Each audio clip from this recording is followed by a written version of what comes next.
Zandra, tell me how you and Andre met each other in the first place.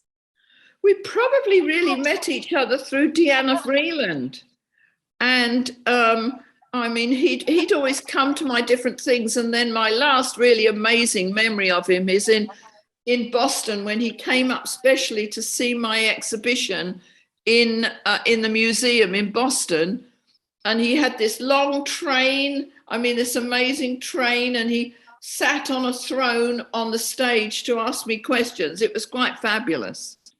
Oh my gosh. And what was your first impression of him, Zandra? He was a big personality and developed that big personality to be around, and he managed to stroke all the fashion stars in the right way so that they all adored him.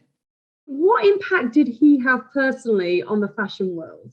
I think the impact was the fact he knew them. He got to know everyone very well and quite intimately. Do you know what I mean?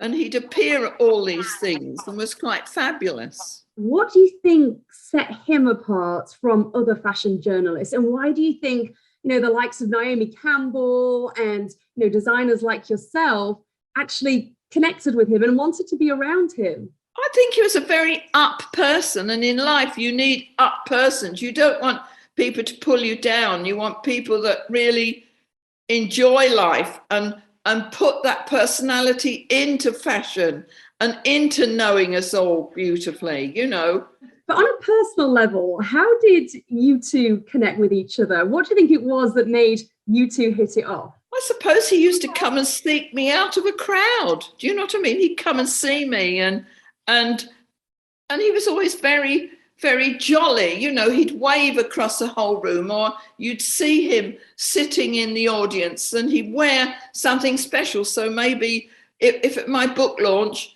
he probably would think of wearing something pink, or how he came up to Boston specially for my opening. And he had the longest of trains to be able to float through the room. I think he's sort of like, yes, his personality spread out onto other people. What's your best memory of Andre, Zandra? I think being in Boston with him when even then he wasn't terribly well and he didn't breathe very well, but he insisted on coming up, and this long, long train that we all had to help him guide around the exhibition. And he was always just always over the top. What do you think he's done for the fashion industry with regards to championing either people of colour or minorities that haven't traditionally felt at home in that world? I don't know, that he was just a one-of-a-kind person. He was bigger than life, larger than life, and he dressed exotically and he played into the part and was really, I think he went to Savannah University too, didn't he? And he was they were proud of him there.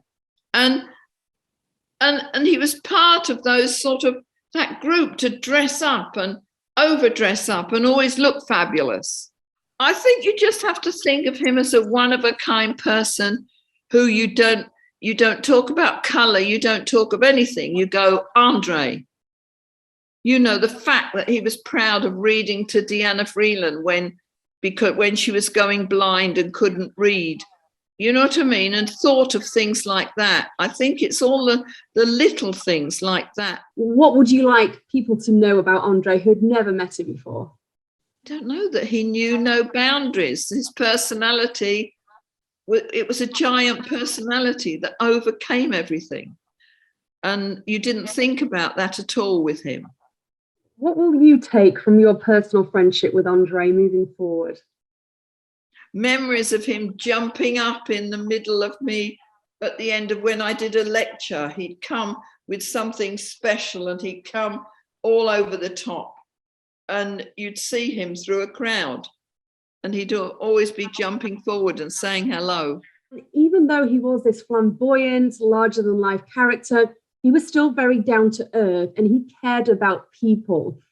Do you think that's something that is rare in your industry? I think the rareness is the fact of getting to know him. Do you know what I mean? He could have been only skin deep. And he wasn't only skin deep. And I think that's really what it is, so that his personality bypassed the cheeky poo fashion and he was real.